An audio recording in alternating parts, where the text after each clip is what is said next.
This is the Lone Crater YouTube. We hope this video helps. You begin with two essentials, your Aadhaar-linked mobile and your boarding pass or PNR.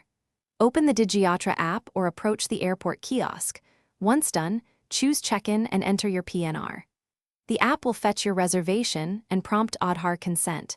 Agree, because that enables biometric verification.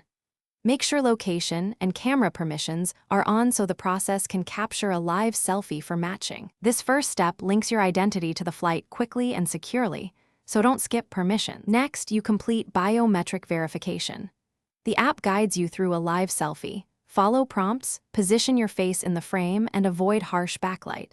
Once the selfie is captured, Digiyatra matches it with your Aadhaar image. This takes seconds. If prompted for document scan or QR presented at a kiosk, hold it steady until you see the green tick. After a successful match, review boarding details on screen and confirm seat and baggage allowances, so airport staff sees the same record.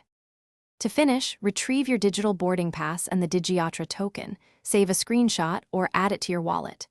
Use the token at automated e-gates or present it to staff for priority processing. If verification fails, remain calm, retry the selfie in better light, remove glasses or mask, or move to an airport kiosk for manual scanning. If problems persist, contact the airport help desk with your PNR and Aadhaar consent ready. They can complete check-in and issue a token, so you don't miss the flight. Thanks for watching. Consider subscribing if we helped you.